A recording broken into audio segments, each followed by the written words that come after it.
ఈ రాష్ట్రంలో దాదాపు 33 డిపార్ట్మెంట్లలో లక్షల మంది అవుట్సోర్సింగ్ ఉద్యోగులు ప్రభుత్వానికి సేవలు అందిస్తూ వారు చదువుకున్నటువంటి చదువుతో నలుగురికి న్యాయం చేసే విధంగా చాలీచాలన్నటువంటి జీతాలతో ఈ రాష్ట్రంలో వాళ్ళ బతుకులు ఉన్నాయి. ఆ అవుట్సోర్సింగ్ ఏజెన్సీలు కూడా ప్రభుత్వం జీతాలు విడుదల చేసినా చేయకపోయినా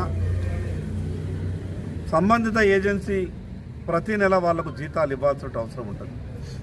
కానీ ప్రభుత్వం నుంచి బిల్లులు వస్తలేవని కారణంతో ఒక్కొక్కసారి 6 నెలలు కూడా జీతాలు ఇవ్వలేనటువంటి పరిస్థితుల్లో మరి ఈ విషయాన్ని గమనించినటువంటి అవుట్సోర్సింగ్ ఉద్యోగులంతా కూడా దీనికి ఒక కార్పొరేషన్ ఏర్పాటు కావాలని, సంబంధిత కార్పొరేషన్ ద్వారా ప్రభుత్వం ద్వారానే మా ఖాతాలలో డబ్బులు పడాలని, దాని ద్వారా మాకు ఉద్యోగ భద్రత, అదేవిధంగా కుటుంబంలో ఉన్నటువంటి వాళ్లకు రేపు భరోసా ఉండే విధంగా అవుట్సోర్సింగ్ ఉద్యోగిగా ఉన్నటువంటి వాళ్ళకు రేపు ఏదైనా ప్రమాదం జరిగితే కనీసం వాళ్ళకి ఏదన్నా కుటుంబానికి అండగా ఉండే విధంగా ఒక పాలసీ రావాలా.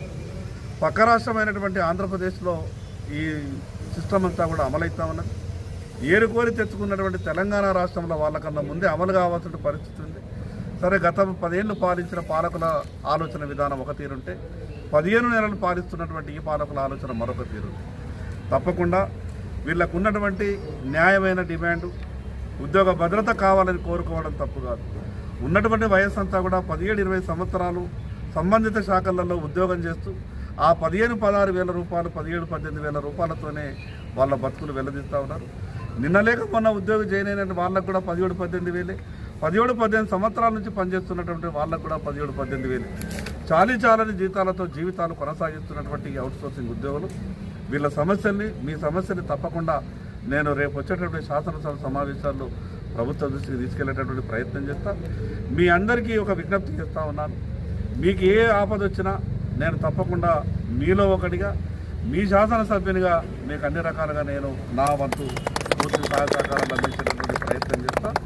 అవసరమైతే రేపు ముఖ్యమంత్రి స్థాయిలో కూడా నేను ఒక రిప్రజెంటేషన్ చేసి వారితోనూ కూడా ఒక సమయం తీసుకొని ఈ రాష్ట్ర స్థాయికి సంబంధించినటువంటి ఒక జేఏసీ ఒక డెలిగేషన్ని నేను ముఖ్యమంత్రి గారితో కూడా ఒక సమావేశం ఏర్పాటు చేయించే విధంగా ప్రయత్నం చేస్తా.